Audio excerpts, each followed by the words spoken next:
The Thoracic Oncology Group of Australasia, TOGA, is the leading new thoracic cancer trials group in Australia and New Zealand. We are a multidisciplinary and patient-centred group bringing together leading clinicians, nurses, allied health professionals, researchers and patient advocates within the community to deliver cutting-edge clinical trials and translational research in order to improve outcomes for our patients with cancers originating in the thoracic region of the body, such as the lung cancer, small cell and non-small cell lung cancer and mesothelioma. TOGA is the leading authority in Australia and New Zealand for the study of thoracic cancers. We achieve results, and we do this by working collaboratively across Australia and New Zealand and with international peer groups. We actively seek the input of patients and caregivers across the whole process. We work together for the future as one community. TOGA provides hope through research. Hope to patients with lung cancer and mesothelioma. Hope at every point of treatment. TOGA understands and supports the needs of thoracic cancer patients, not just of today, but also of tomorrow. We want to provide informed care to everyone in Australia and New Zealand. We believe that we can achieve this by providing education forums to healthcare workers and the community. We have a multidisciplinary board including representatives from medical oncology, radiotherapy, thoracic surgery, respiratory medicine and consumer groups. Membership is open to anyone with an interest in research into thoracic cancers. Please go to our website for further information.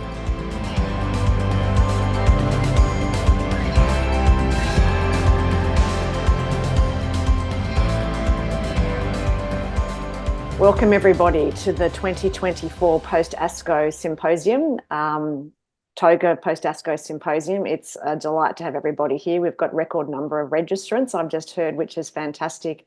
And we've got an amazing array of speakers to speak to you tonight. This is the speakers in the first half of the session. I'll introduce the speakers individually as we go through. I'm the chair. I'm Mel Moore. I'm the Education Chair of TOGA. I'm a medical oncologist at St Vincent's Hospital in Melbourne.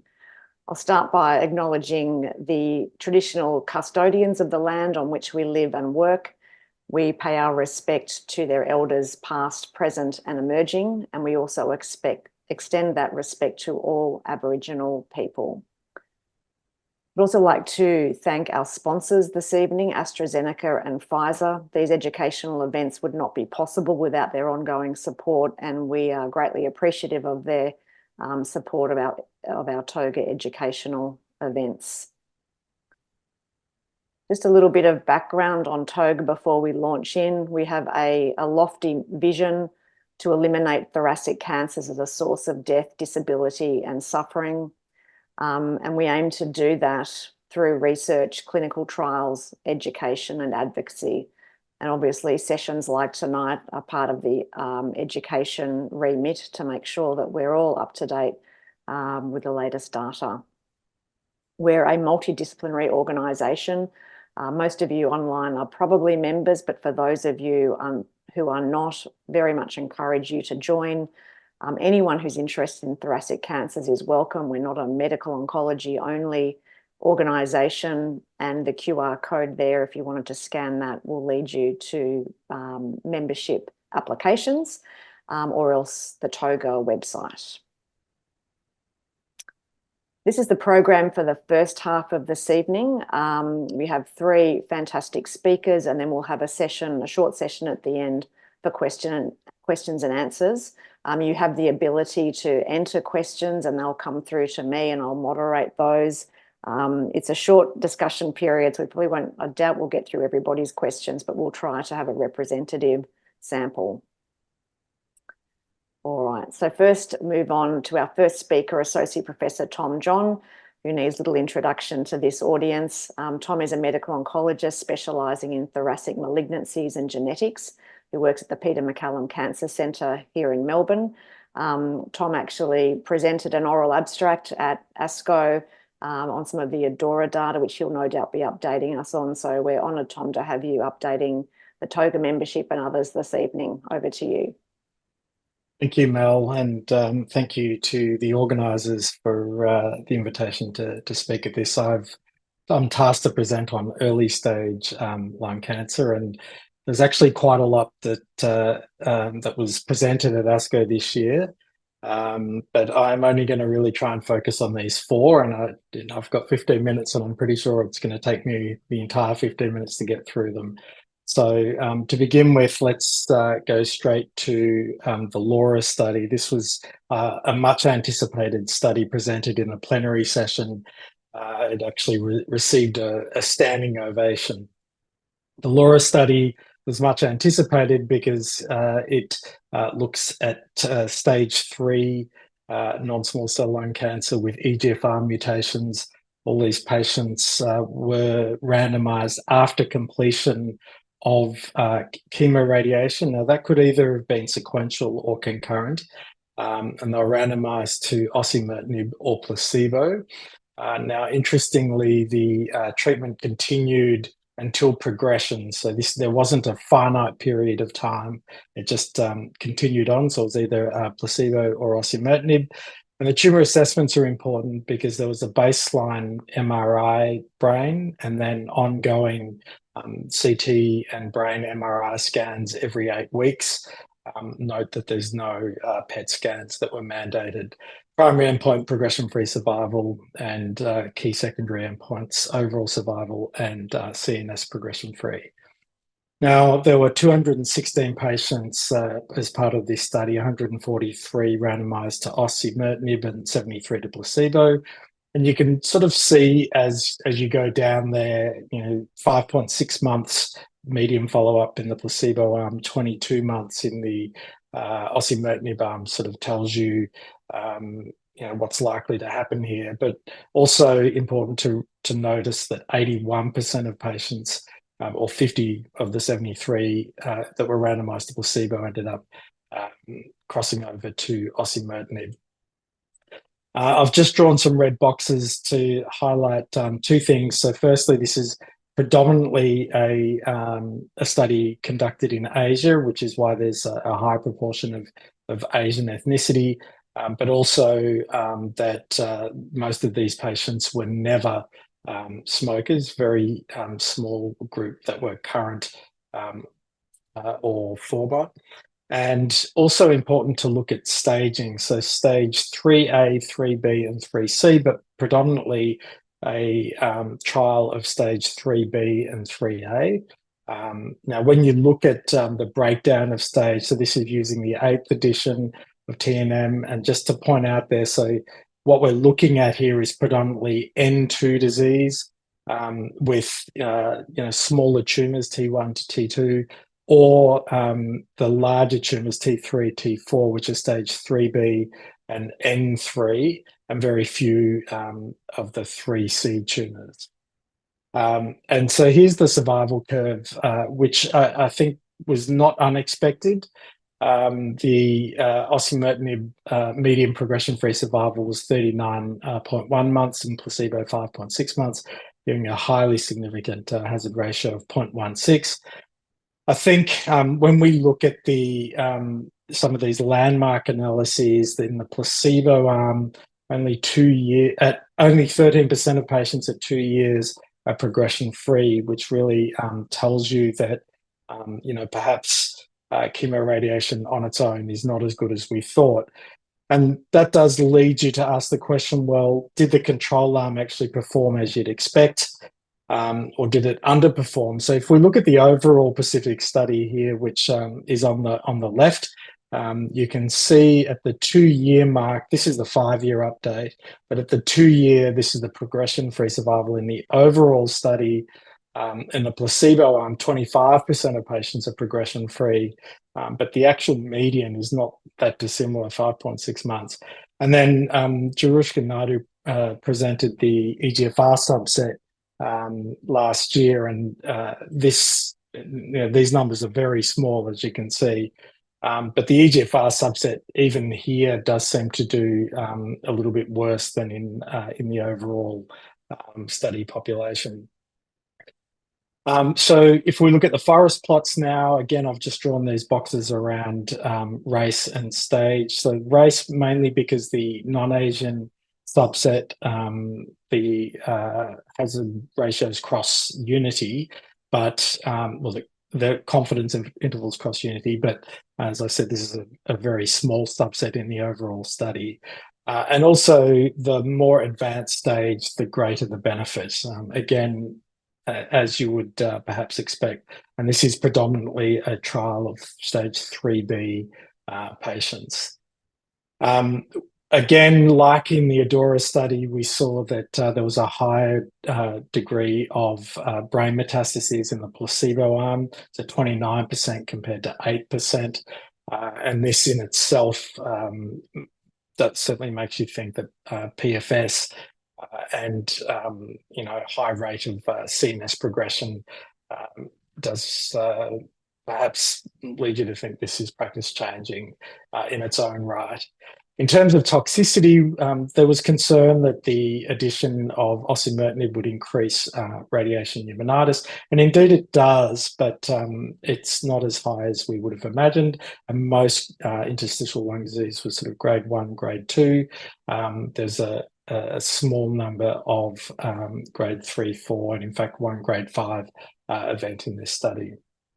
So the question is, so firstly, stage 3 lung cancer actually curable with chemoradiation. So all of these studies, this was presented by Lecia Sequis, clearly do show that there's a subset of patients who benefit just from chemoradiation. We've estimated that to be about a third. But I think the EGFR subset is even less than that now, looking at this study. And when you add durvalumab, that we know that increases. So certainly chemoradiation followed by durvalumab remains our standard of care. But for EGFR mutant lung cancer, I think we really have to start thinking whether the backbone here, the chemoradiation, is adding that much. If we look at overall survival from the Pacific study and from the EGFR subset, the LAURA study on the right and the EGFR subset in the Pacific study. So clearly durvalumab's not needed, and we should no longer be using that. But in the overall survival data from LAURA now, where this is very immature, but 81% of patients have crossed over, and I think this is unlikely to be useful going forward. What about surgery? The ADAURA trial did include stage 3A, so I've just shown the subset here from the ADAURA trial. And actually, if you look at the osimertinib arm in both LAURA and the ADAURA trial, they do very similarly for stage 3 disease. Now, just bear in mind, this is 3A compared to predominantly 3A and B. But there's a real question here whether if you look at the placebo arms, the placebo arm for ADAURA and for LAURA seem to do equally quite poor. If anything, perhaps the surgery is slightly better. You can see the median DFS was 12.9 months in the ADAURA trial, but it is a different group of patients. They're not really things we should be cross-trial comparing quite readily. So here's some of the issues that were raised. The PET scans were not mandated. I don't think that's a big deal because this is across the board, and it's a very pragmatic design. And so we'd see that on both arms, that there perhaps could be some occult metastatic disease. The lifelong use of osimertinib, again, is something that people are concerned about, but I think this is a reality for stage 3 disease. There were some toxicities. Again, this is very similar to what we've seen in other studies, around a 13% discontinuation rate. The control arm actually did do slightly worse than expected, but again, I think this is what we should now be expecting for EGFR mutant lung cancer. And people were asking, does the chemoradiation really add much? And I think that's an unanswered question. But at this stage, the LAURA trial tells us that we do need chemoradiation followed by osimertinib. And Leisha Sequist did raise this other question, well, what about other oncogene-driven tumours? And I agree with her conclusion that we shouldn't have to do trials in all of these subsets of patients. In these oncogene-driven tumours, particularly in non-smokers, it's quite likely that we'd see very similar results. So this is indeed practice changing. We do need to genotype prior to chemoradiation. It's critical. I think it's important to recognise that stage III EGFR mutant lung cancer is unlikely to be cured by chemoradiation alone, even followed by osimertinib, although we'll wait to see what happens with overall survival. But better biomarkers are needed to hopefully de-escalate treatment. We need to also be able to balance, survival, quality of life, and costs. Perhaps better biomarkers to escalate treatment, and ultimately better treatments to affect cure. Now, I didn't put this on the slide, but the PBS does allow us to use osimertinib in stage 3B and stage 4 disease. So technically speaking, just purely based on the PBS criteria, your stage 3B patients could actually readily access osimertinib currently, although that isn't in the spirit, I guess, of the PBS. Now, I did present some data on ADAURA, and just to take you through this very quickly, in the interest of time, we used a whole exome sequencing platform to build a specific MRD panel for patients to monitor plasma for disease recurrence. And we're able to build an MRD panel in most patients at 91%, 112 in the osimertinib arm and 108 in the placebo arm. You'll recall the ADAURA trial randomized patients to either placebo or osimertinib after surgery and with or without chemotherapy. So the MRD analysis set was very similar to the overall ADAURA population. The main key differences are stages, less stage 1B patients, and also there are less Asian patients, and that's because the Chinese regulatory authorities don't allow samples to leave China. This slide sort of summarizes what the disposition of these patients. So osimertinib on the left, the period of osimertinib use shaded in blue, followed by grey after discontinuation at the 3-year mark. Placebo on the right. You can see 13% of patients developed an MRD event while on osimertinib, and 49% on placebo. It's quite evident by those circles. If the circles are empty, that's when the MRD blood was taken. If they're empty, it means they were negative. If they're filled, it means they were positive. If they're filled with red, they're positive. If they're purple, there's also a DFS event as well. And clearly there's a much higher rate of both MRD and DFS, so both red and purple in the placebo arm.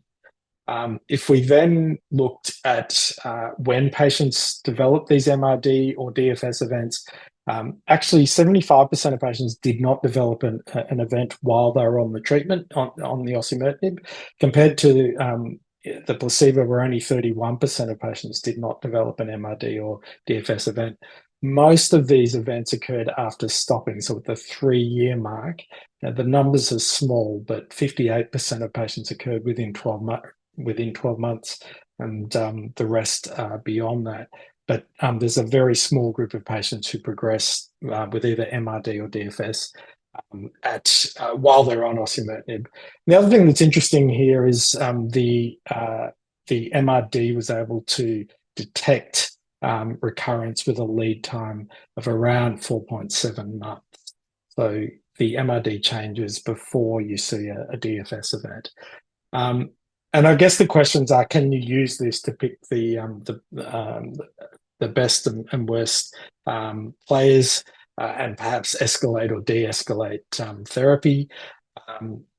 And I really wanted to plug a trial being undertaken by TOGA at the moment called OCEANIC, which is looking to do just that, where ctDNA and co-mutations, we're trying to see if particularly TP53 positive tumours, we're expecting they will need both chemotherapy and osimertinib, whereas the negative tumours may be able to de-escalate to just osimertinib alone.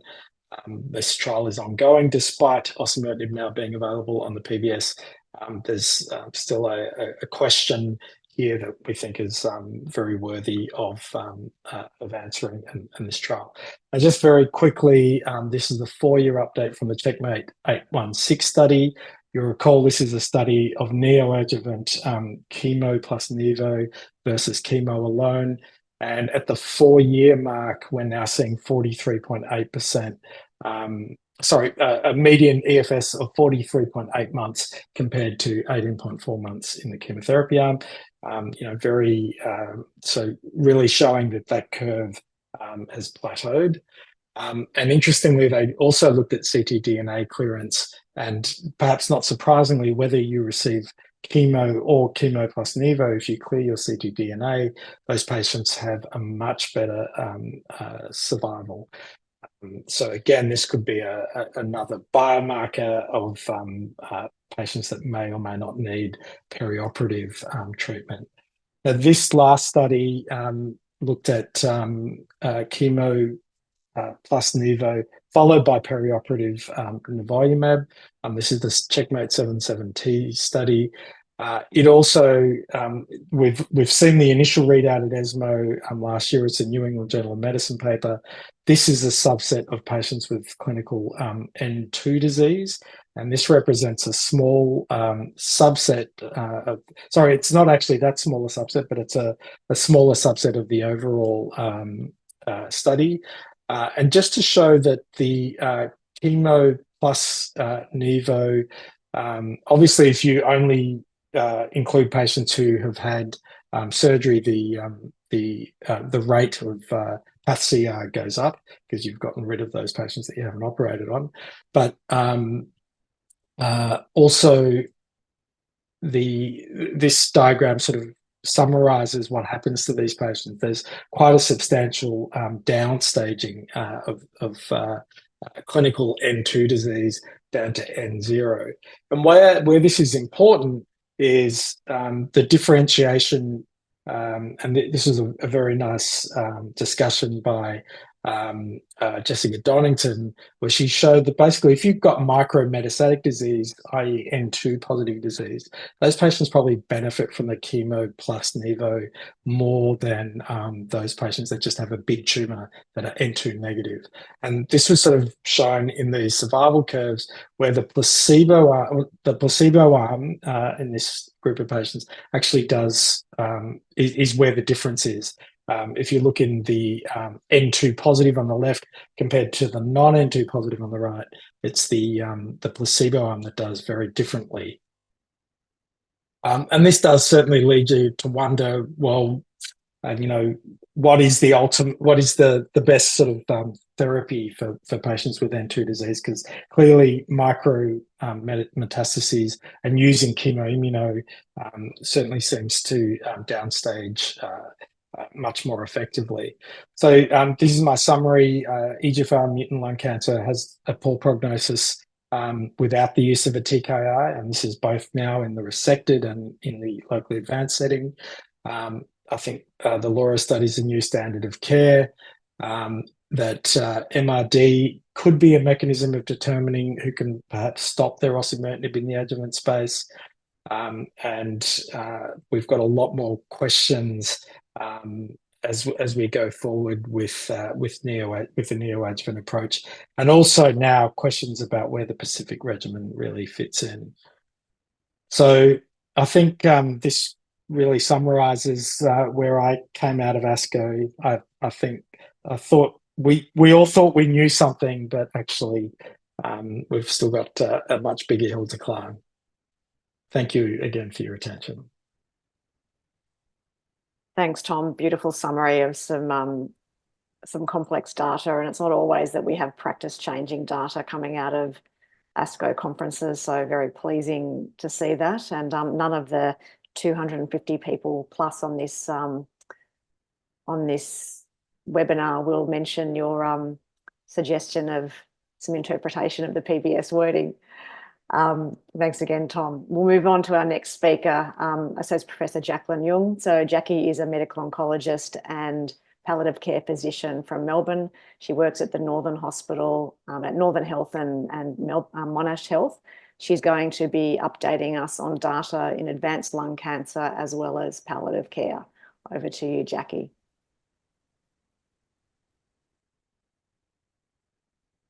Hi, everyone. Thanks for logging in tonight, and also thank you, TOGA, for the invitation. Welcome to my section of the post-ASCO symposium. I'm presenting on advanced stage lung cancer and palliative care. This is me, and these are my disclosures. As we all know, there's a lot presented in the lung cancer space at ASCO this year. So in trying to tackle this section, I actually decided on a quick cook's tour rather than focus on the granularity. Partly also because there was lots of interesting and sort of thought-provoking stuff, but not really that much imminently practice-changing. Well, apart from this. So I won't dwell on the lorlatinib data because the whole second half of the symposium is actually dedicated to this. Here's the title slide, lorlatinib versus crizotinib in first-line advanced ALK non-small cell lung cancer, the 5-year PFS data. And here is just a quick glimpse of the study schema. So the key points, well, if you know, you know, otherwise stick around for the second half. So moving on, there were a few key presentations around Amivantamab and Lazertinib. Most of you will know Ami is a fully human EGFR MET bispecific monoclonal antibody with anti-tumor activity in patients with EGFR exon 20 insertion.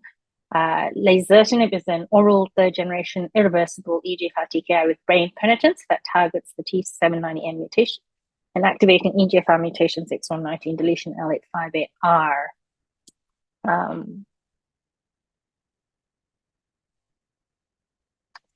So this is a secondary analysis from the phase 3 MARIPOSA study. Just rehashing MARIPOSA. This looked at patients with treatment-naive EGFR mutated exon 19 deletion or ALK5AR advanced non-small cell lung cancer. Patients either had Ami plus laser, Aussie, or Lazertinib. And the soundbite is that Ami plus laser demonstrated improvement in PFS with higher duration of response and a favorable OS trend compared to osimertinib. Ami plus laser showed a 30% reduction in risk for disease progression or death versus osimertinib. The rest is in the slide. In regard to tolerability, the most common treatment-related AEs included things like paronychia, infusion-related reactions, rash, and VTE. EGFR and MET-related adverse events were higher in the combination treatment group, not surprisingly. More treatment-related AEs resulting in discontinuation of treatment, and similarly more grade 3 or higher treatment-related AEs also occurred in the combination treatment group. MARIPOSA 2 looked at Ami plus chemo with or without Lazertinib post-progression on Aussie. The soundbite here again is improved PFS for the combinations versus chemotherapy alone, as well as improved objective response rate and median intracranial PFS. And just as a reminder, this is the MARIPOSA study schema. The focus of this one presentation really looks at the Amivantamab and Lazertinib arms versus osimertinib. So at ASCO, this was presented by Enriqueta Philippe from Barcelona. That is the secondary analysis looking at biomarkers of high-risk disease. And these include baseline brain metastases, baseline liver metastases, presence of TP53 co-mutations, detectable baseline EGFR mutant ctDNA by droplet digital PCR, and clearance of EGFR mutant ctDNA at week 9. So this table here compares the median PFS for Ami plus laser versus osimertinib. And across the board, the combination treatment group performs significantly better. And here's the forest plot that reflects these findings. So the conclusions: high-risk features occur commonly in treatment-naive EGFR mutated non-small cell lung cancer exon 19 deletion in L858R cohorts. AMI plus laser significantly improved median PFS in the high-risk subgroups with these particular characteristics. And the PFS superiority of first-line AMI plus laser in these groups highlight the need and the importance to continue investigation of biomarker-driven treatment stratification approaches, which is really a common theme moving forward. Now, this is another presentation about AMI and laser presented by Natasha Lale from Toronto. These are the primary results from the phase 3 randomized controlled Paloma-3 trial, looking at subcut AMI versus IV AMI in combination with Lazertinib and refractory EGFR mutated advanced non-small cell lung cancer. And so just rehashing Paloma and Paloma-2, IV AMI delivery is associated with infusion related reactions in about 2/3 of patients. Paloma was a phase 1b dose escalation study of subcut AMI in patients with advanced solid tumors who may benefit from EGFR. Advanced solid tumors and subcut AMI was shown to be well tolerated with meaningful reductions in administration time and treatment emergent AEs. Paloma-2 was in fact presented in poster form at this ASCO. Paloma-2 was an open-label phase 2 study of subcut AMI plus Lazertinib as first-line treatment in EGFR mutated exon 19 deletion or L858R non-small cell lung cancer, and comparable response rates were seen in patients treated with subcut AMI plus laser compared to those treated with the IV form as seen in MARIPOSA. So here are the results of Paloma-3 as presented at ASCO. This table here shows results for comparison of pharmacokinetics measured by the geometric mean ratios of trough concentration as well as AUC. And the ratios were all around 1 and within the 90% confidence interval. So similar pharmacokinetics in both arms. Also, no significant difference in objective response rate or median PFS in the subcut AMI arm. 13% infusion-related reactions compared to 66% for IV AMI. There were less VTE events. And the administration time for subcut AMI was less than 5 minutes compared to 2 to 5 hours for IV AMI. So subcut AMI demonstrated non-inferior PK and objective response rates compared to IV, and interestingly, favorable PFS and OS as well. Safety profile was better for subcut AMI with lower infusion reaction and VTE rates. Prophylactic anticoagulation can be safely implemented. So in conclusion, subcut AMI is non-inferior to IV AMI when combined with Lazertinib in terms of pharmacokinetic parameters as well as clinical outcomes. And this provides an opportunity to improve the tolerability and also reduce administration times of this regimen. Right, so the next area of interest I'll talk about is the KRAS story. And in fact, there was a whole symposium dedicated to this. And just quickly, KRAS mutations occur in up to 30% of cases, commonest being G12C. KRAS mutations often concur with other molecular alterations such as TP53 and STK11, and is associated with poor clinical outcomes as well as shorter duration of benefit from treatment. And as you all know, there has been a rapid rise of KRAS G12C monotherapy and combinations. The key study that I'll present today is the CRYSTAL-12 phase 3 study of adagrasib versus docetaxel in patients with previously treated locally advanced or metastatic non-small cell lung cancer harboring a KRAS G12C mutation. This was presented by Tony Mok from Hong Kong. Sotorasib and adagrasib are the first KRAS inhibitors to receive regulatory approval for the treatment of KRAS G12C mutant non-small cell lung cancer in subsequent settings. ADA received accelerated approval in December of 22 based on the results of the phase 1-2 CRYSTAL study. CRYSTAL-12 is the confirmatory phase 3 study undertaken to compare the efficacy and safety of ADA versus docetaxel in this population. And this here is the study schema. So there were 453 patients. Patients were randomized 2-to-1 to ADA or docetaxel. 29% crossed over to adagrasib after progression on docetaxel.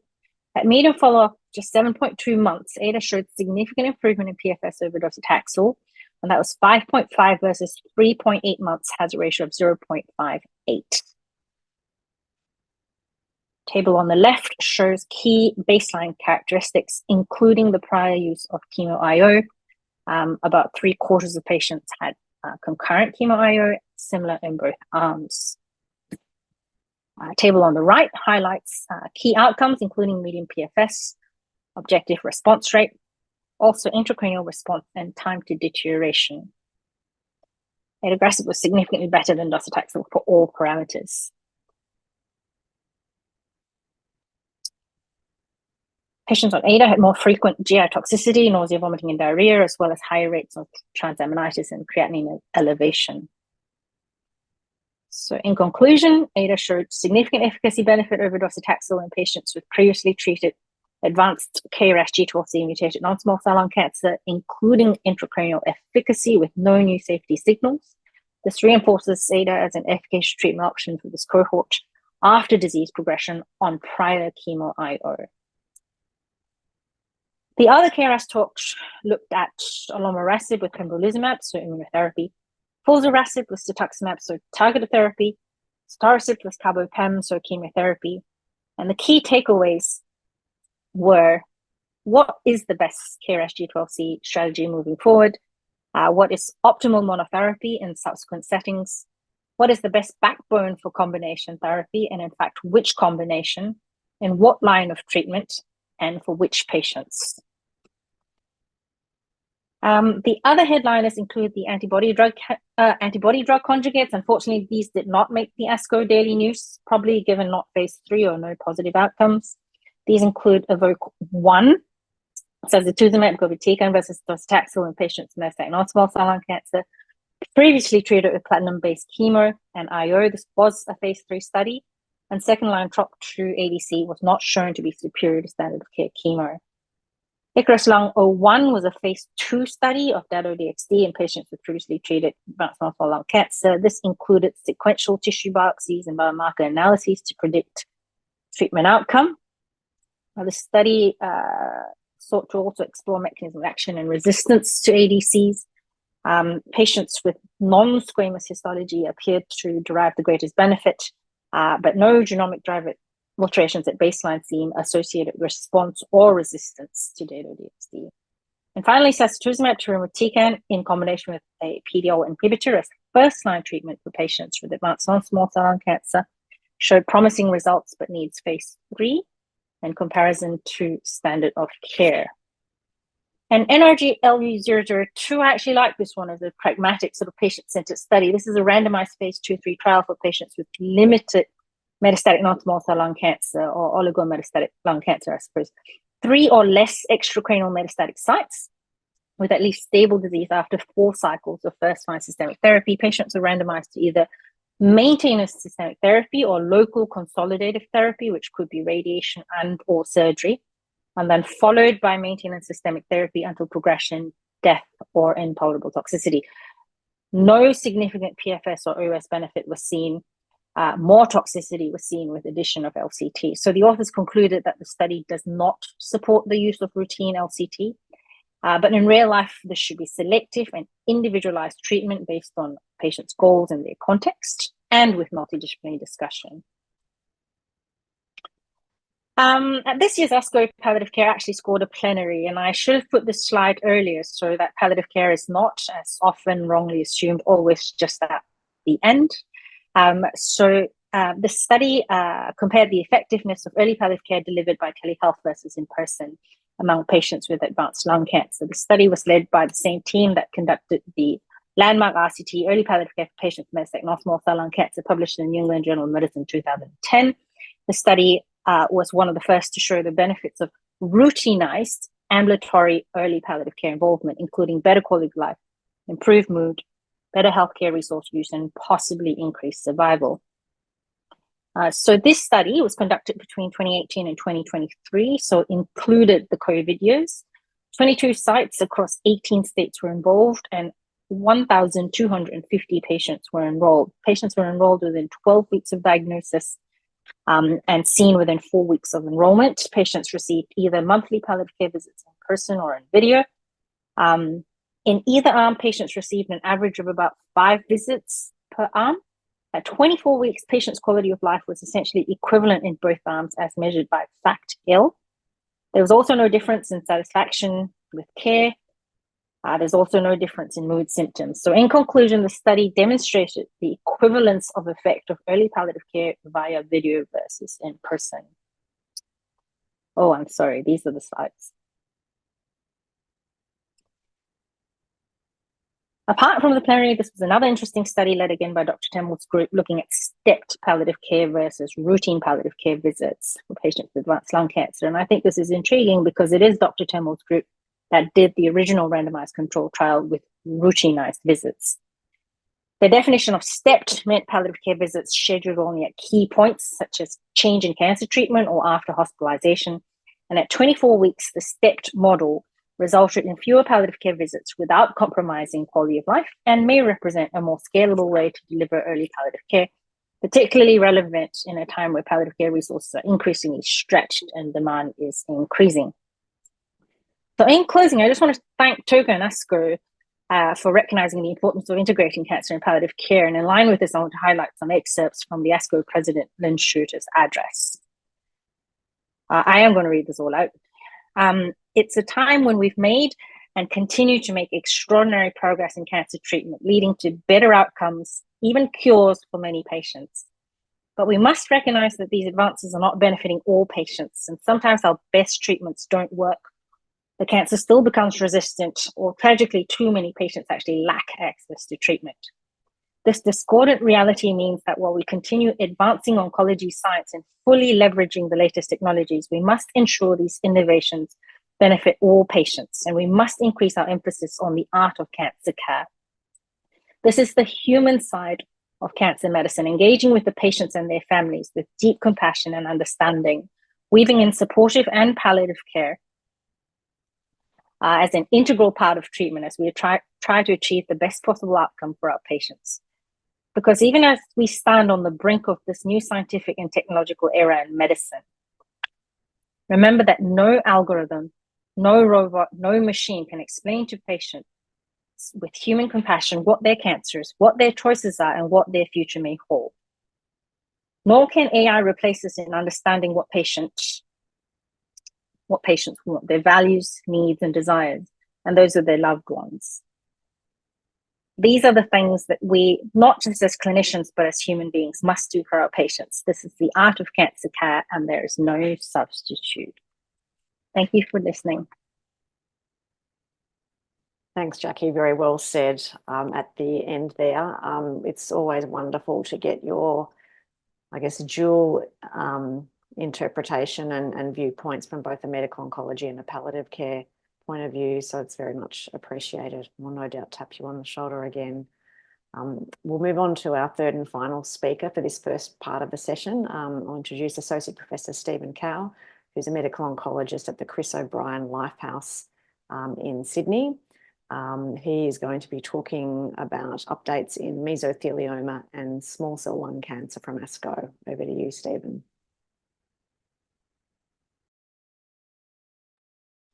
Thank you very much, Melissa. I've been tasked to discuss mesothelioma and small cell lung cancer from ASCO update. So supportive care is not the last talk of the session, and meso and small cell is actually always the last session here. Here's my disclosure. So I've chosen 3 abstracts to discuss tonight. One is ADRIATIC, looking at consolidation to Palliative in limited stage small cell lung cancer. I've chosen a quirky developmental immunotherapy session or chemotherapy session for extensive stage small cell lung cancer because I felt that it was quite promising. And finally, I've chosen this much anticipated BEAT-Meso, looking at a TESO combination with BEF and chemo in mesothelioma. Of course, I'm going to concentrate on ADRIATIC, given that this abstract was presented at the plenary and received a standing ovation as well. Limited stage small cell lung cancer. We know that sadly, there has been no major advances in systemic treatment for this disease setting for many decades. The last practice changing presentation was really this twice daily chemoradiation paper for limited stage small cell lung cancer, demonstrating that actually for this disease, despite it being aggressive, about 35% of people can be cured with a median overall survival about 25 to 30%. So this is really the standard of care for limited stage small cell lung cancer. Now, this brings us to ADRIATIC, which is looking at durvalumab as a consolidation treatment for limited stage small cell lung cancer. And the study design was such that it included patients with stage 1 to 3 limited stage small cell lung cancer who have not progressed after concurrent chemoradiation. PCI was up to the investigator, but it has to be done prior to randomization for the trial. The trial randomized people 1:1:1 to durvalumab versus placebo, and durvalumab and tremelimumab in the first 600 patients, and the last 130 patients were randomized to either durvalumab or placebo. Unlike LAURA, the patients were treated for a defined period of time, which is 24 months or until disease progression. And you can see that the primary endpoints here are overall survival and progression-free survival. In terms of baseline characteristics, median age 62, fairly well balanced between the two arms. Around 9% were never smokers, and despite the evidence, majority of patients received once daily radiation. And interestingly, the world is pretty divided in whether PCI should be given or not as standard of care here, as you can see. Bottom line, primary endpoint of overall survival with a median duration of follow-up of 37 months. You can see that overall survival benefit was seen in favor of durvalumab over placebo, 56 months versus 33 months with a hazard ratio of 0.73. And this was statistically significant. And despite the very small number at the tail end of the curve, you can kind of tantalizingly see that perhaps some of those patients are cured with the lift of the tail end of the curve. In terms of subgroup analysis, you can see in this forest plot that every subgroup benefited from the additional durvalumab as consolidation treatment fashion. And the dual primary endpoint of progression-free survival again favored treatment with durvalumab, 16.6 months versus 9.2 months with a hazard ratio of 9.2. Statistically significant as well. In terms of exposure, you can see that the grade 3 and 4 AEs or serious AEs were not that dissimilar between durvalumab versus placebo. 2.7% of people who received durvalumab had AEs leading to death versus 1.9%. And not unexpectedly, any grade immune-mediated AEs, the incidence of that is increased with a treatment with immunotherapy compared to placebo.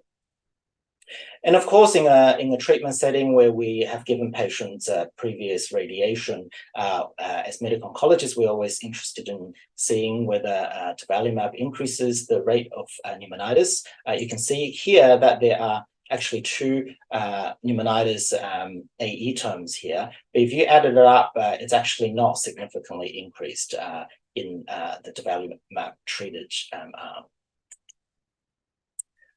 So my interpretation of ADRIATIC, I can't spell Adriatic here, probably because I haven't been to the Adriatic Sea. But at the first interim analysis, concurrent chemoradiation, followed by 2 years of 4-weekly consolidation durvalumab significantly improve overall and progression-free survival. And I think the control arm actually performed pretty well, indicating that the intervention of the durvalumab definitely adds benefit for this group of people. I don't think that there's any significant safety concerns with similar pneumonitis rates in this study.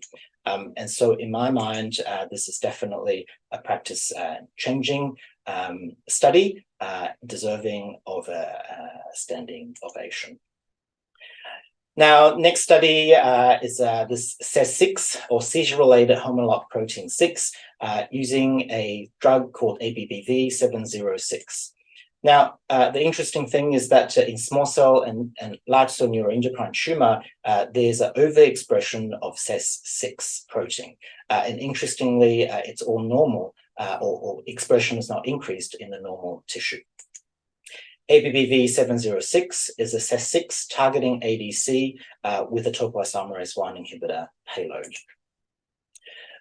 It's a very standard phase 1 study design, including many different cohorts. I've been decided to include only small cell lung cancer cohort here with 23 patients. But you can immediately see the impressive waterfall plot in a group of patients who are heavily pretreated extensive stage small cell lung cancer patients with a response rate of about 61%. And so I think this drug is probably something to watch out for in the future.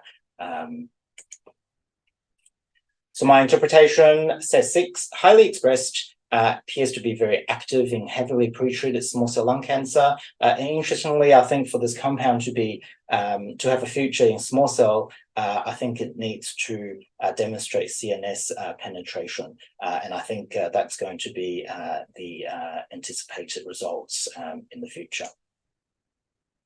Moving on to pleural mesothelioma, we all know that first-line immunotherapy-based treatment has become the standard of care in Australia, especially for non-epithelial mesothelioma. And we have those two trials demonstrating this with Checkmate 743 showing the superiority of Nivo-Ipi over chemotherapy, and chemo plus pembro being better than chemotherapy alone.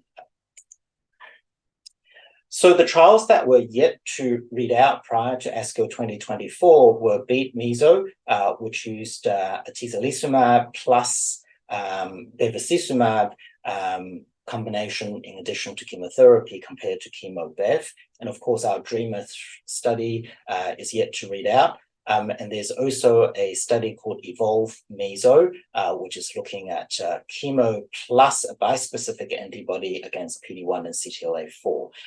And so those three studies are looking at different combination. And of course, at ASCO, we heard about the results of BEAT-Meso, which I'll briefly talk about.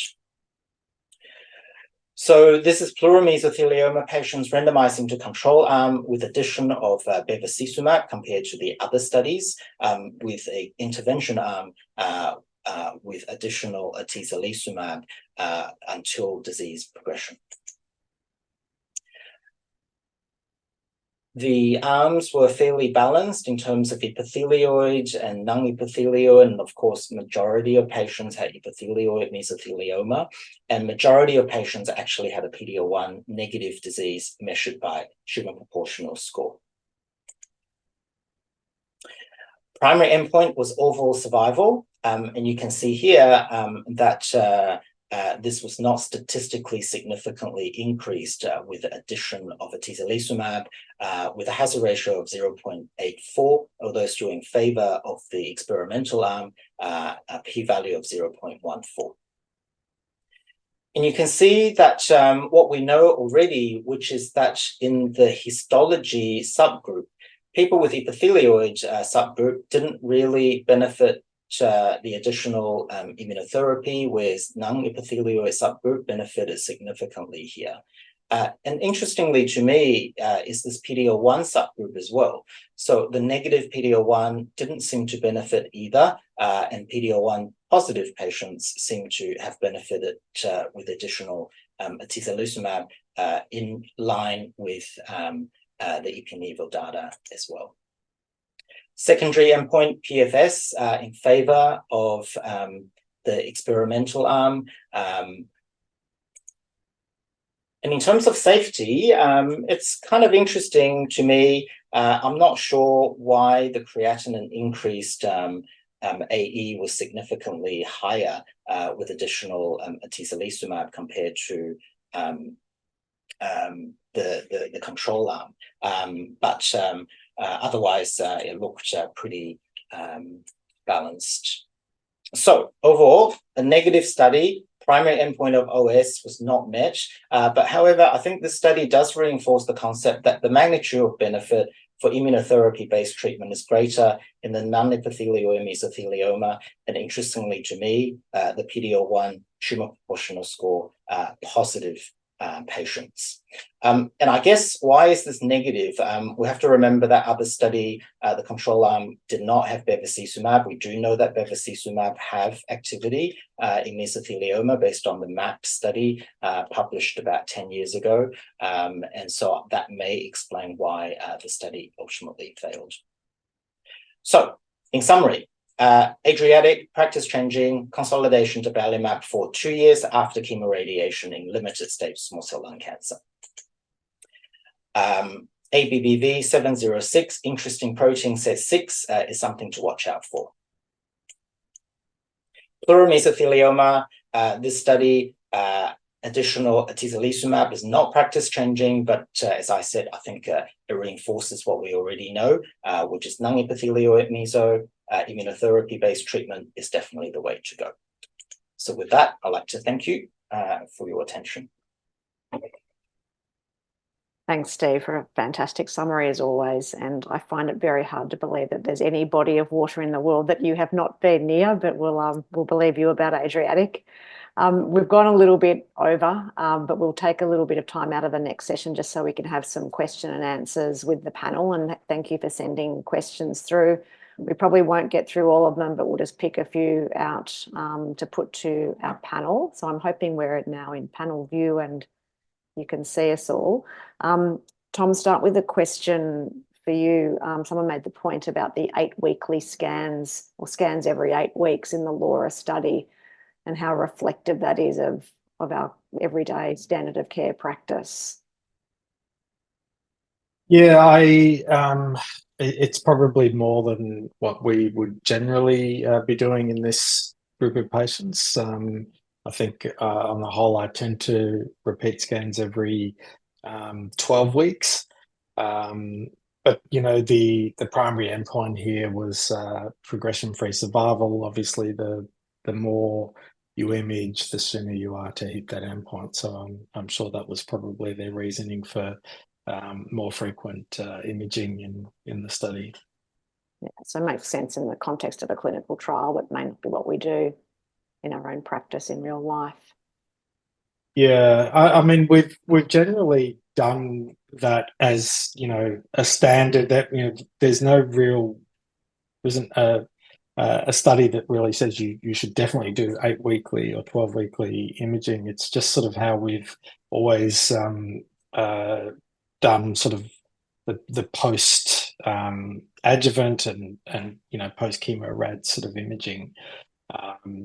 But yeah, I think clearly in the EGFR setting, the more you image, the more, you know, you're more likely you are to hit those endpoints. But it's not really that pragmatic to do so. Thanks, Tom. Jackie, question for you on the Crystal 12 data. We have a lot of debates about the best endpoints for studies and using PFS as a primary endpoint, as this study did. But do you feel that even though we don't have overall survival data, that the other endpoints that were measured were enough to make you feel happy about using this drug were it available? Thanks, Mel. It's a loaded question, and it's a question that comes up over and over again. And I think our traditional adherence to using OS as a primary endpoint does need to be constantly reevaluated with this speed of how drugs are being developed and how there is an increasing sort of need for them to be utilized in real life, if there is a suggestion of significant benefit.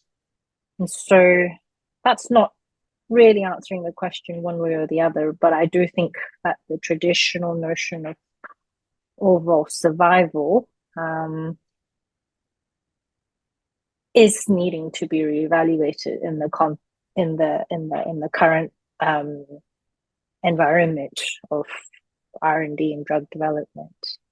Do I think the ADA results are enough to convince me to use the drug? I think along the theme of there being so many new drugs and so many drug combinations coming out, I don't think personally that the ADA data in view of other KRAS monotherapies coming out is necessarily going to tip that at the moment.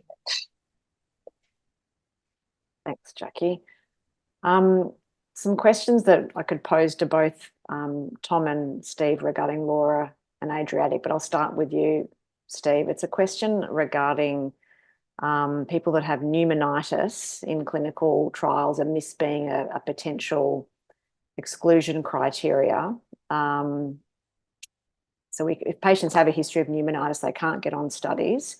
And the question is, should we push to redefine what type of pneumonitis is excluded in future trials? Otherwise, patients that receive regimens like LAURA and ADRIATIC and then progress are going to miss out on subsequent studies. Are we being a bit too prescriptive and strict about those definitions? I'm going to start with this hard one. Look, I think philosophically, I mean, you know that in the treatment setting where you're giving adjuvant therapy or consolidation therapy, there are actually people that don't need the adjuvant therapy for the disease to be cured. And I guess we, as medical oncologists, we want to raise that bar for a proportion of patients. And I think that's the issue, that if we caused harm, then I think we all feel pretty horrible, especially if they already have pre-existing interstitial lung disease that we know can flare up with immunotherapy. And I think that's the difficult part. And I think in metastatic setting, you know, we can have a discussion because the prognosis is potentially terrible anyway, and you do want to put your best foot forward. So I think in that setting, it's very different. And I think in the adjuvant setting, I think it's a bit more difficult. It will be nice to know whether we can predict, like you said, the subgroup of interstitial lung disease patients that may not have as much of a risk for flaring with immunotherapy. And I think that's where we need to try to determine. But I think as a clinical decision, I think it's very, very difficult.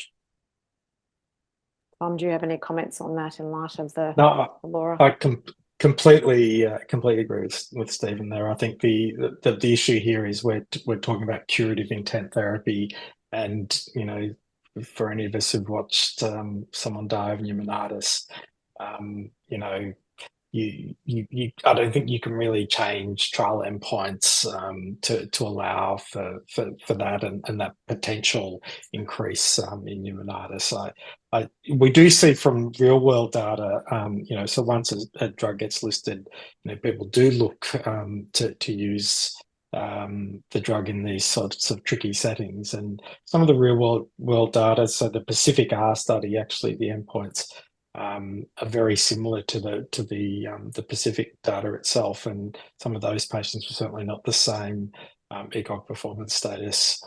I think that's the place to trial, you know, the therapy, not in a clinical trial where particularly there's those risks and there's a lot of nuance that needs to be you know, discussed with individual patients. Trials just can't do that. Thanks, Tom. Another question regarding LAURA. I think you alluded to it, but could you just elaborate on what your thoughts are on the applicability of the LAURA data to other oncogene addicted lung cancers, and in particular ALK rearranged lung cancers. Yes, so there was actually a study presented at ASCO that looked at ALK, and there was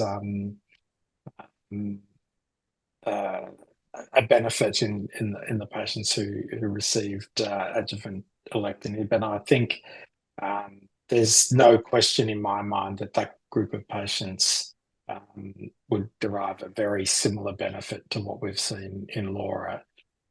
I do think that we've lost any sort of clinical equipoise in using durvalumab in these oncogene-driven tumours, particularly in non-smokers where we don't expect any response. So even though they weren't in the Pacific study, or they weren't defined in the Pacific study or subsequent studies, there does not seem to be enough data to support using immunotherapy in those groups. If we had access to alectinib or entrectinib for ROS1, I think I would be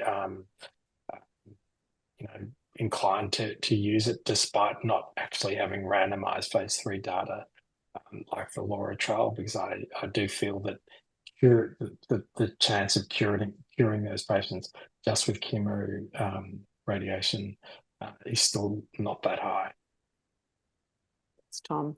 And Jackie, I know in the original, what we call the TEML study about early palliative care and lung cancer came out, there was some of the questions around it were how applicable was that to the Australian setting, given it was a US study.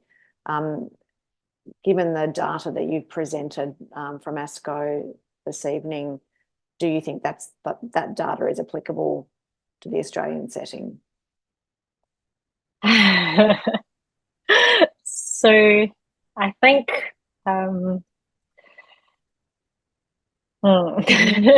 so the reality is that many centres across the world, including Australia, have gone ahead and implemented many telehealth applications to their reviews in palliative care, and part of that also recognises the frailty of the palliative care population and the increasing difficulty for some people to be able to come to appointments. This study really looked at the front end, so in the first 24 weeks, but later on in the trajectory, as people become frailer, telehealth really comes into its own. And I think in the Australian healthcare setting, many of us have already used that before.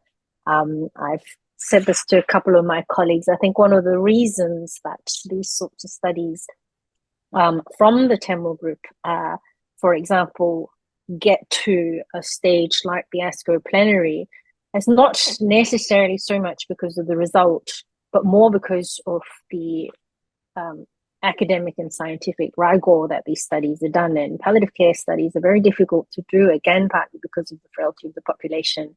But this study had 1,250 people, really stringent methodology and also very robust statistics.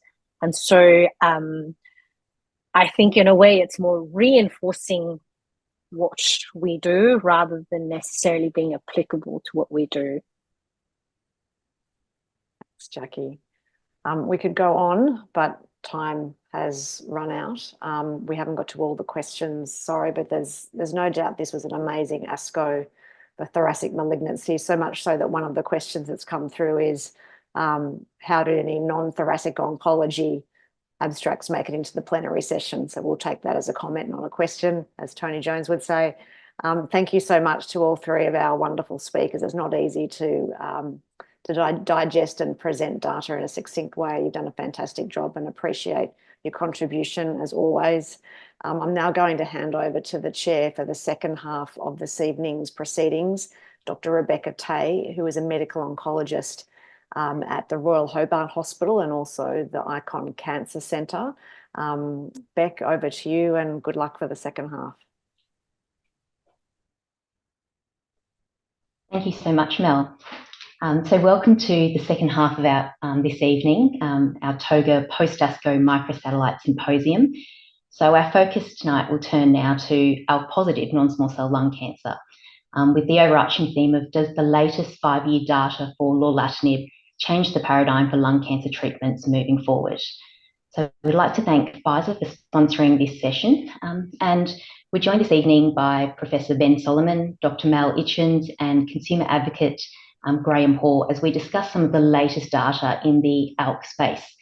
So following our presentations, we'll have some time for a panel discussion and time for questions. So please submit all your questions through the, I think it's the Ask Question feature. So to start off, I'd like to introduce Professor Ben Solomon, who probably doesn't need any introduction, who will present an update on ALK inhibitors in advanced non-small cell lung cancer. Ben is a medical oncologist at Peter MacCallum Cancer Centre. He's a clinical and translational researcher in lung cancer, and part of his work has been really in ALK-targeted therapies from phase 1 through to phase 3 studies. So thank you very much, Ben. Thanks very much, Beck, and thanks for the invitation to be part of this symposium.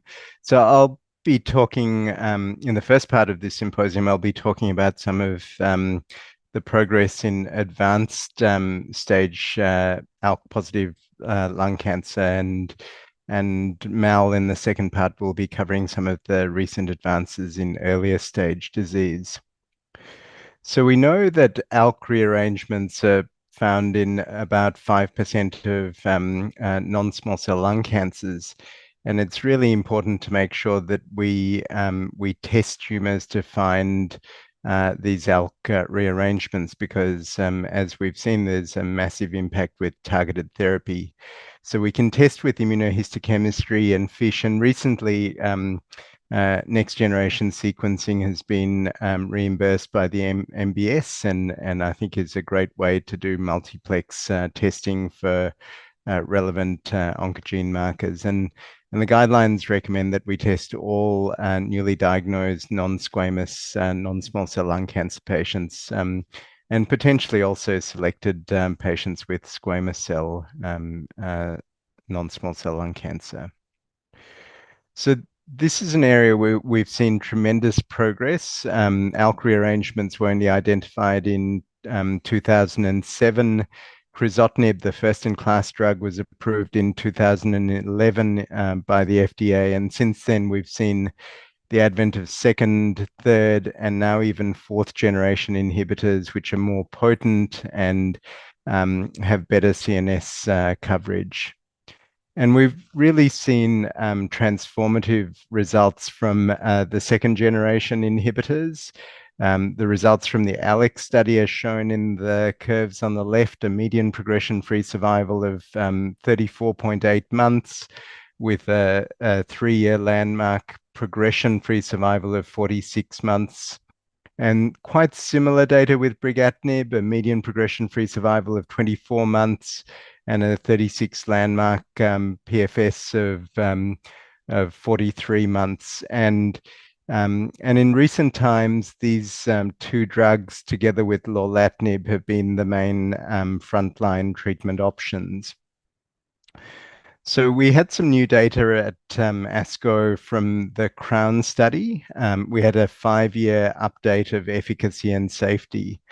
And just to recap, lorlatinib is a third-generation ALK tyrosine kinase inhibitor. It's got a very compact structure, which makes it very good at getting into the CNS. And in addition to its potency, it covers a broad spectrum of mutations which can cause resistance to some of the other earlier generation compounds.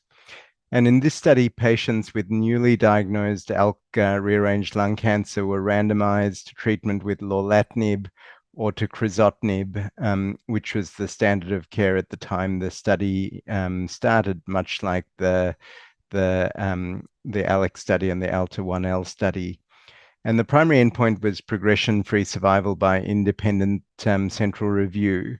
And at the first analysis, which we reported in 2020, the study was positive for its primary endpoint. After 18 months of follow-up, the median progression-free survival was improved with lorlatinib compared to crizotinib with a hazard ratio of 0.28.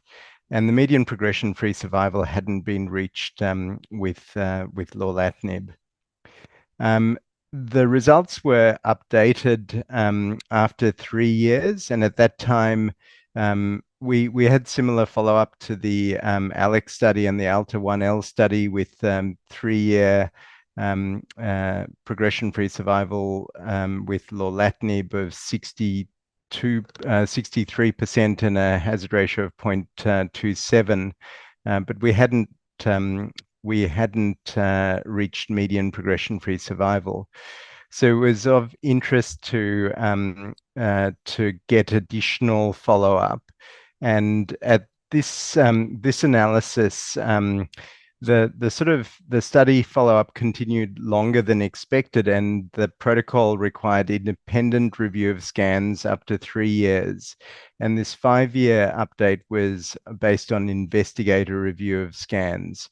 And what was reported at ASCO and published in the JCO were the investigator assessments for PFS and intracranial efficacy, as well as safety and biomarker analyses. And this was after about 5 years of follow-up. And the results are shown here. The hazard ratio had improved. The hazard ratio was 0.19.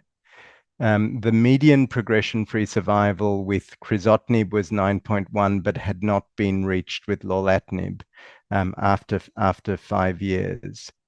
And the landmarks are shown here. So at 5 years, at 60 months, the landmark progression-free survival was 60%.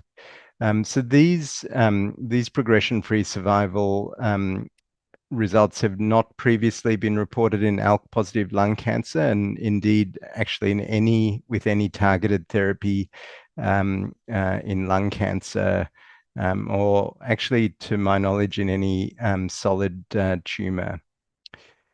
We don't have overall survival results. Follow-up continues, and there haven't been enough events, survival events, to trigger the survival analysis, and follow-up continues for that. And benefit was seen in all the subgroups looked at, irrespective of the presence of brain mets, ethnicity, sex, age, or smoking status.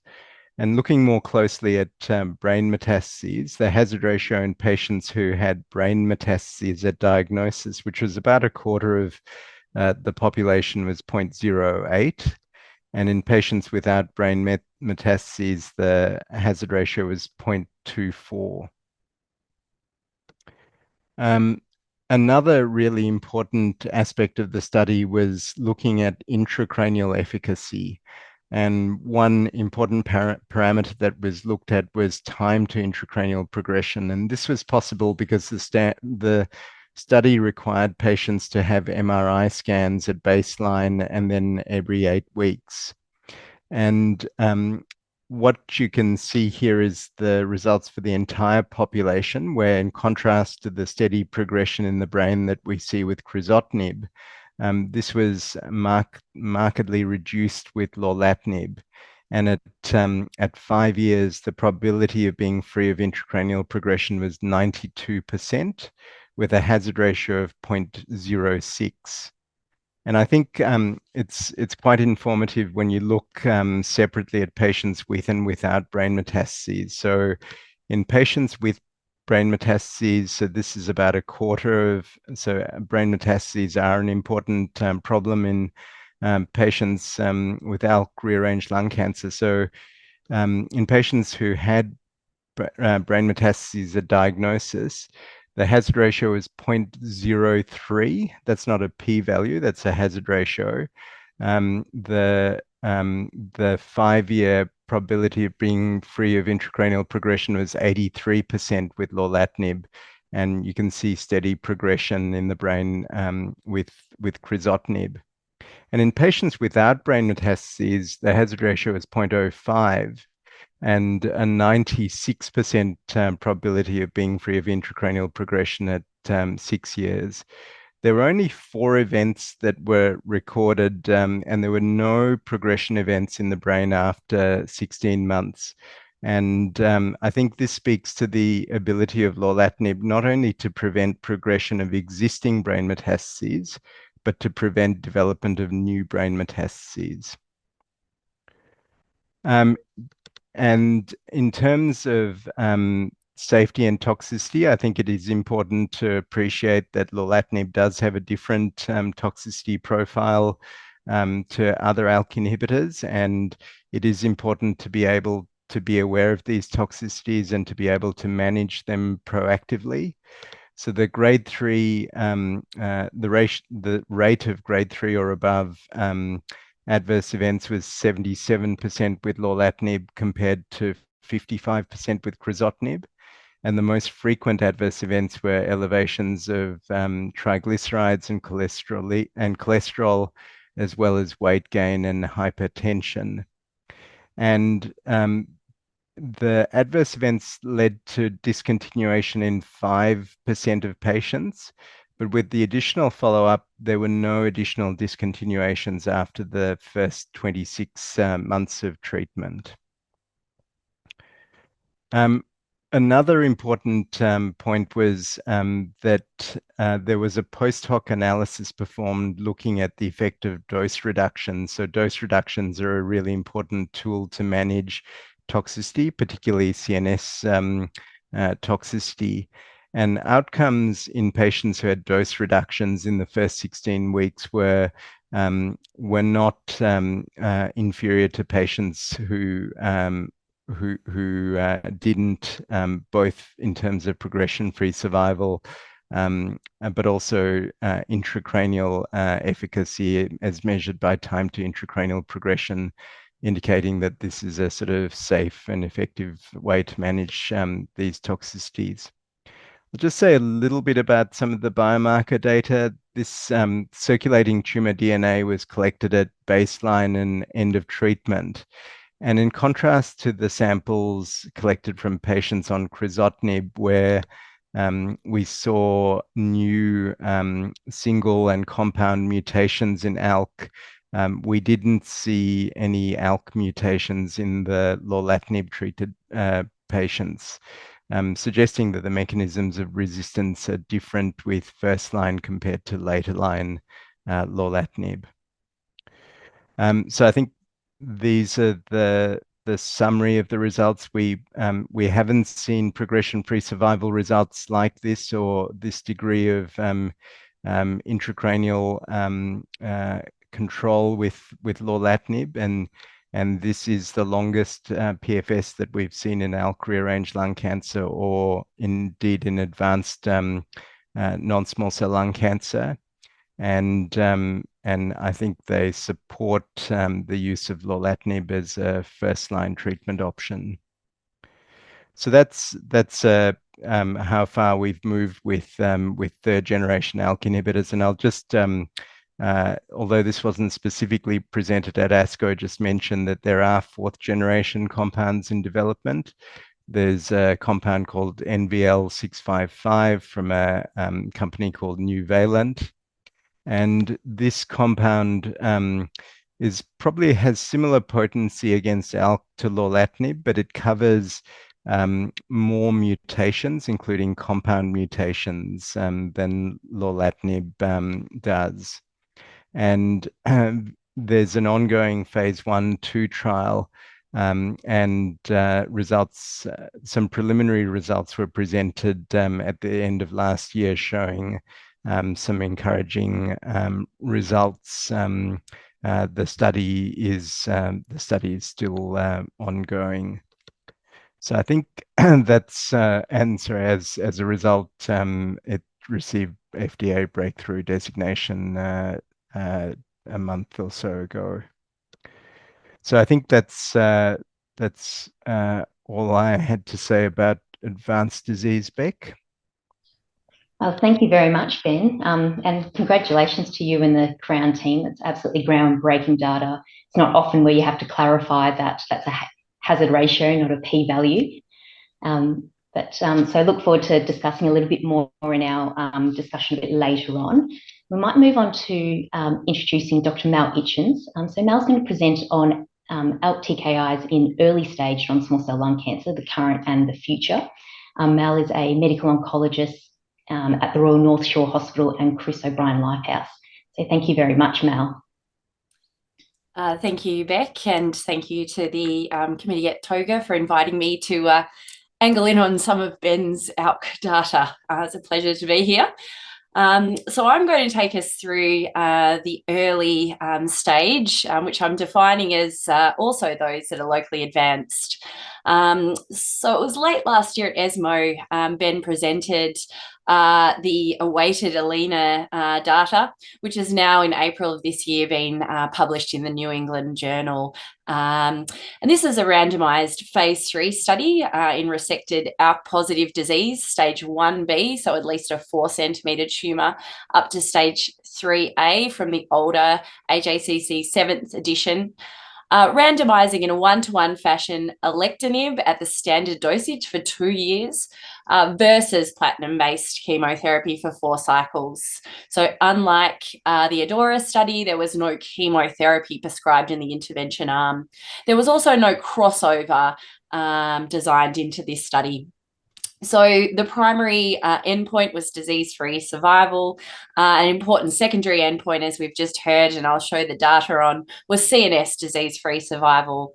And importantly in this study also, it was mandated to follow the brain with MRIs, which is so important in oncogene populations and across lung cancer, of course.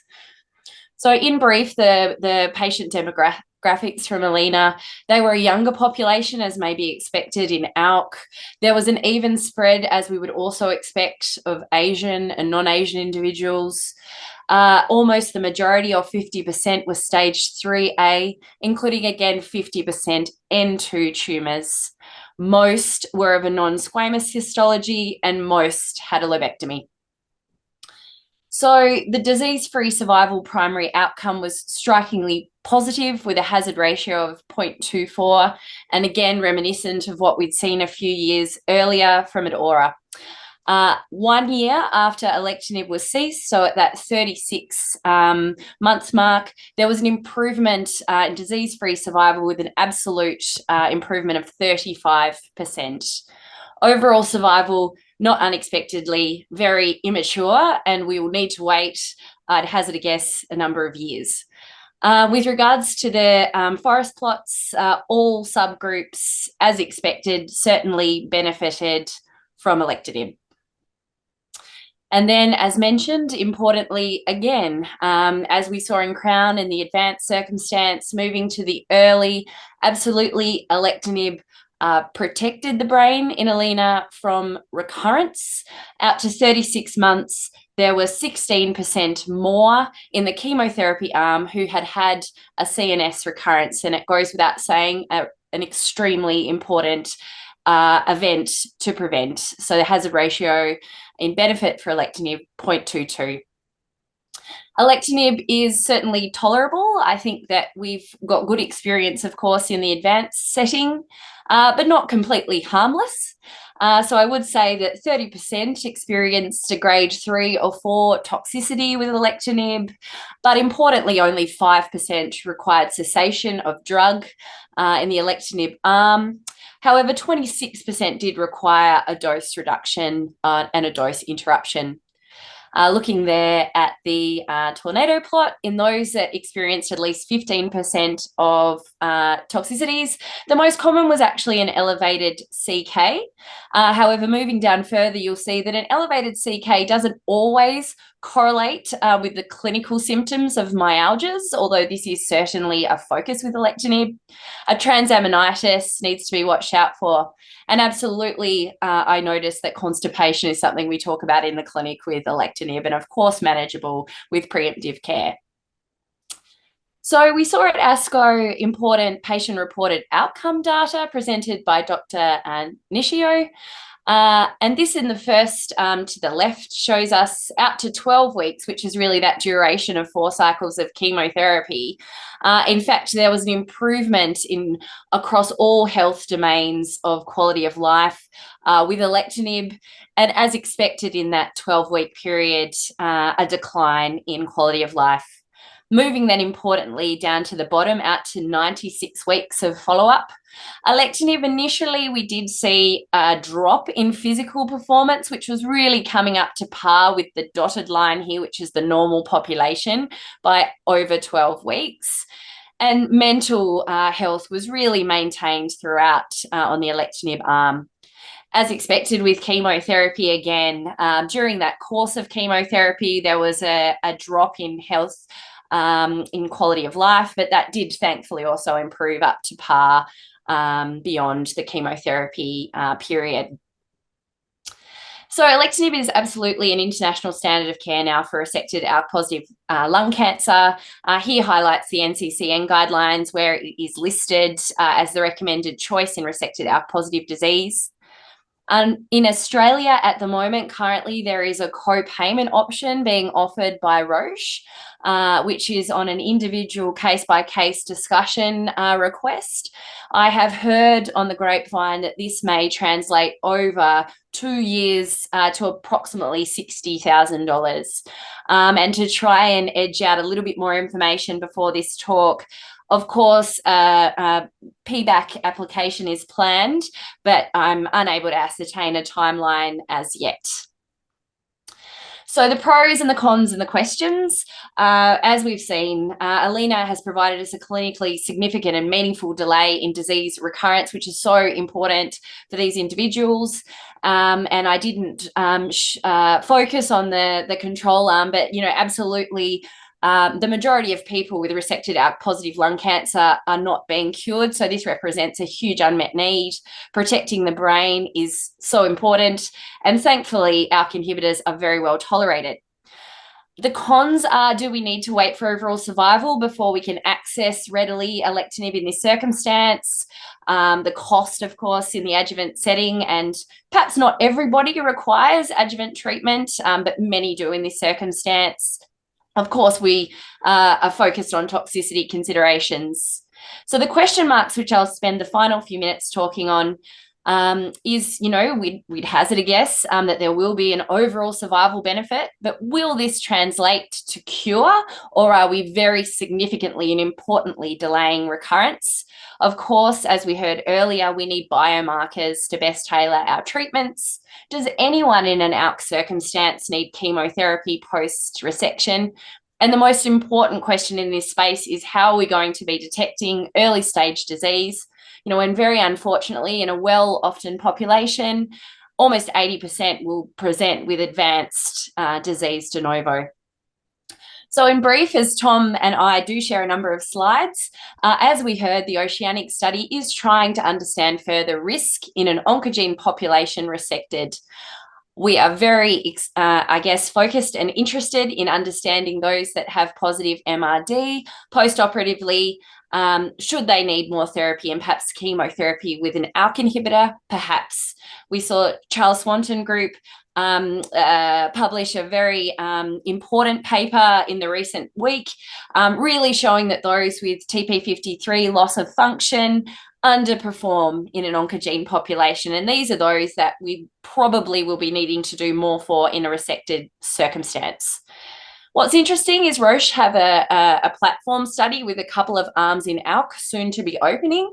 One of the arms, B2, is actually looking at concurrent chemo with alectinib post-operatively. And interestingly, into their design for this study, it's a single arm phase 2. Alectinib continues for 5 years.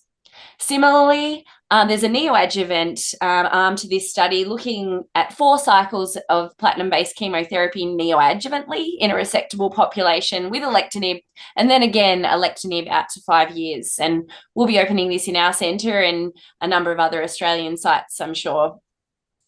So as we heard earlier, yes, there were some real-world data at ASCO from Dr. Jaclyn looking at chemorads in an unresectable, locally advanced circumstance, giving an ALK inhibitor. These were small numbers, 15. A number of different ALK inhibitors were included, and it wasn't actually detailed in the abstract the duration the ALK inhibitor was given for.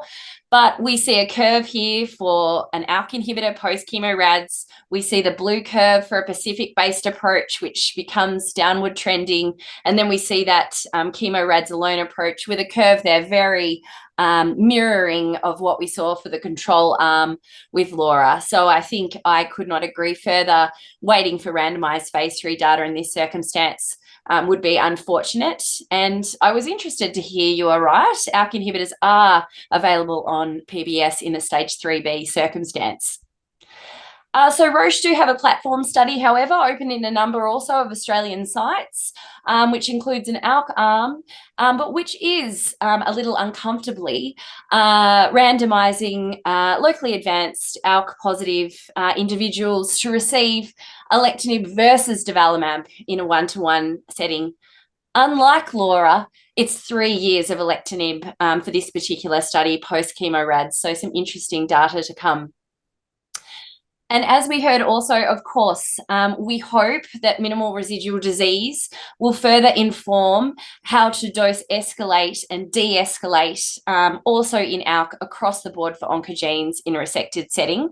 I would say what was interesting from Tom's data at ASCO was those that had MRD, the small number in the osimertinib who had MRD detectable post-operatively pre-osimertinib at the cessation of osimertinib relapsed. The other interesting information that was presented was the MRD could absolutely detect a disease-free recurrence event with a meaningful lead time. So just finally, there are a number of ongoing ALK studies in the early space. Two that I'm particularly interested in.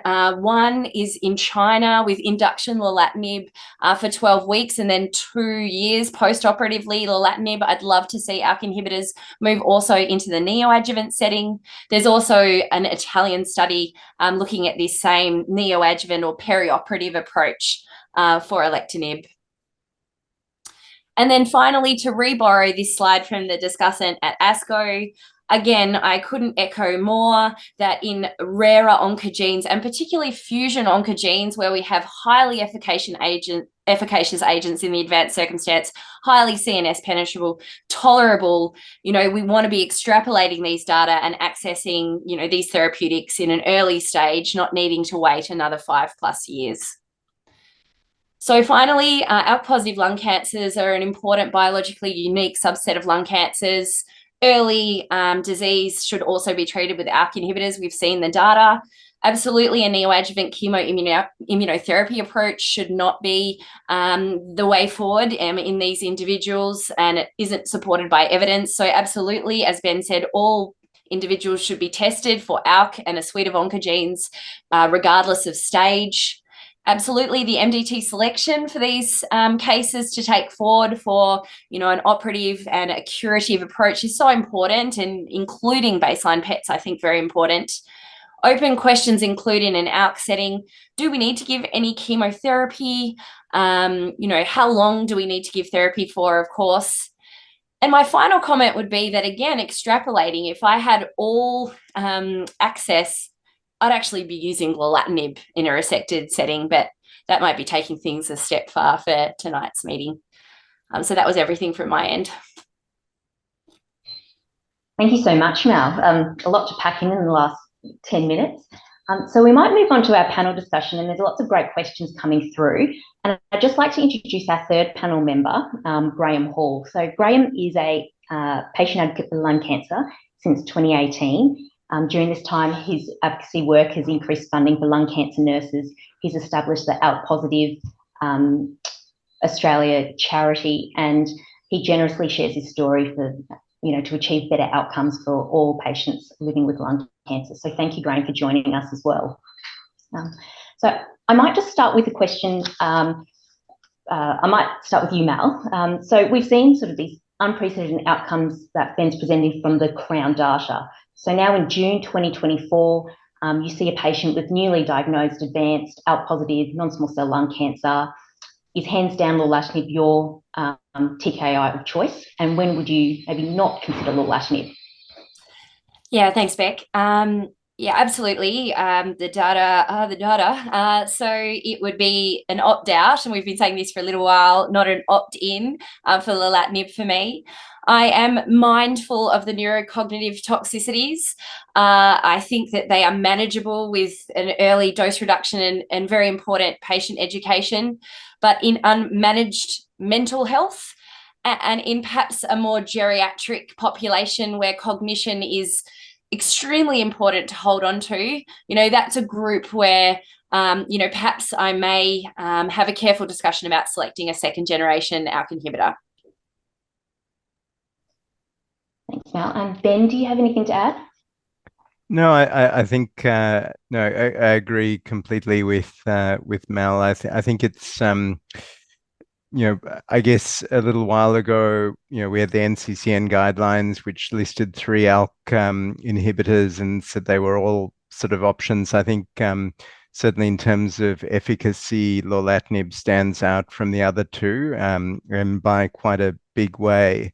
So the discussion is almost who shouldn't we give lorlatinib to, and I think the patients with psychiatric comorbidities, for example, would be an example that we wouldn't. But I think for the most part, and acknowledging the sort of importance of controlling in the brain and elsewhere, I think that's sort of the plan A option.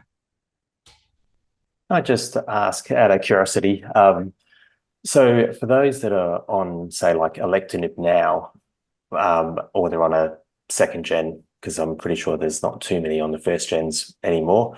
But for most of those on second gens, like on alectinib, would you move them across to lorlatinib, or would you wait until lorlatinib and to alectinib it sort of stopped doing its thing and then escalate up? Yeah, I wouldn't. I think if someone's on lorlatinib, on alectinib or brigatinib, and it's working and they're tolerating it well, and have got a good plan with sort of monitoring with scans, including MRIs, I don't think there's a strong case to switch. But I think if there's sort of any hint that the drug's not completely controlling things, that would be the time to swap over. And do you think that using a second gen, if you did numerous testing as you kind of went to make sure that there wasn't recurrence, could that give even longer? Like, I suppose I'm sort of from a patient point of view, can I milk the time out of alectinib, and then when that fails, then jump onto the lorlatinib bandwagon and go there? Yeah, so no, and certainly if you're on a second generation inhibitor, sort of going on to a third generation is a really good option. I guess in the setting where someone's newly diagnosed, more and more we sort of go to our sort of best drug first, because we don't always get a second shot at goal. So, and we know that it's a pretty good sort of pretty good sort of first drug to start with. Graham, could I ask you a question? Sure. So I wanted to ask, like, what would you want oncologists to know and to how to better understand patients' experiences who are taking TKIs? I think first, one of the key things I sort of get questioned with from other patients is often biomarker testing's not common. From the people that I talk to that are newly diagnosed. They know they have ALK, but they have no idea, and they might not have been tested for what type of ALK, which then, from my understanding, can alter which second or third generation TKI is going to work optimally for them. So I think, which has been mentioned numerous times tonight, the biomarker testing needs to be done.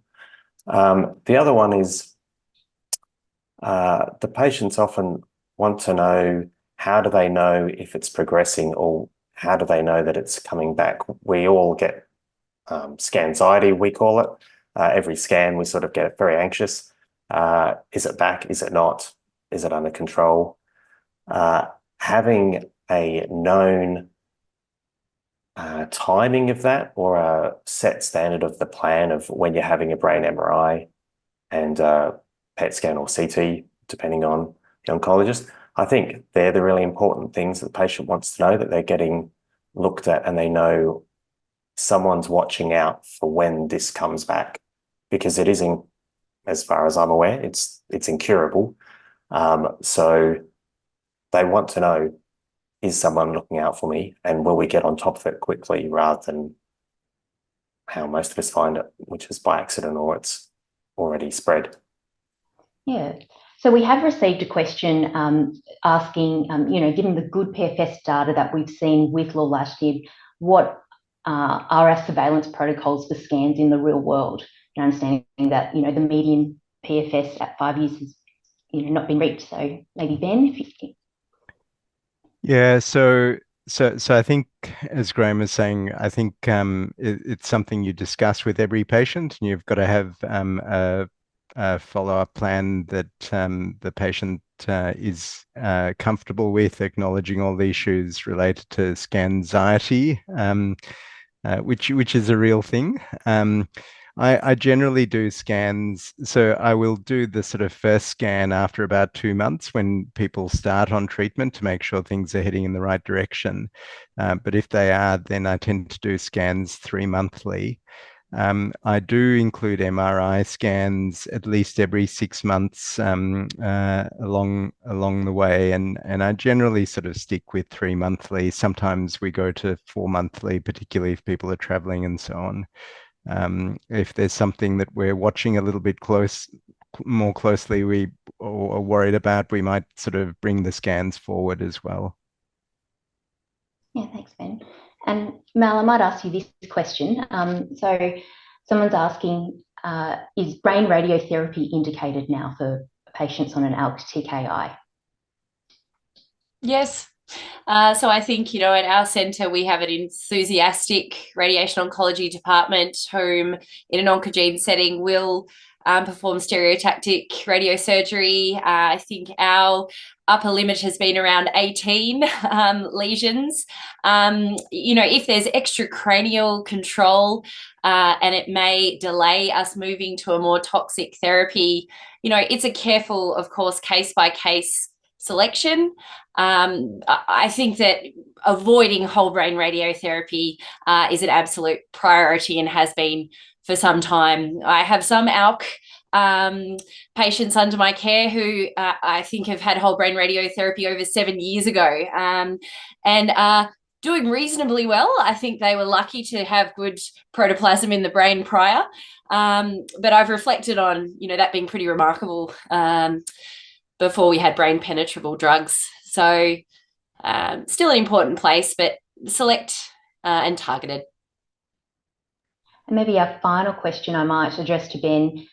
So given, lorlatinib has quite a unique toxicity profile, is there any move to start at a lower starting dose?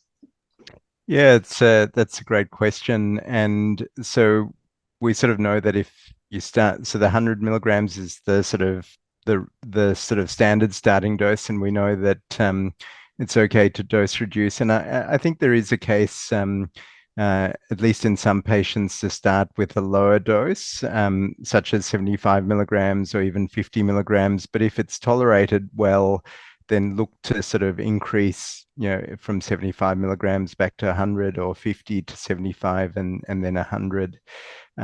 When there was a lot of discussion about whether the right dose was going to be 75 or 100 milligrams from the phase 1, and 100 milligrams was chosen particularly in the context of having to deal with tumors that had become resistant to alectinib, with problems such as leptomeningeal disease and the G1202R mutations, which are probably much less of a problem in the first line setting. So yeah, I think it's definitely a discussion. Great.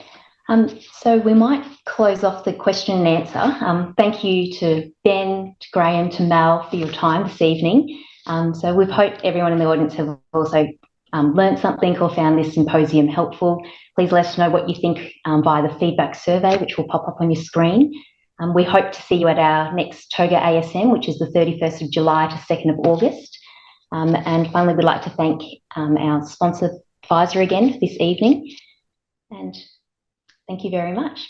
Good night.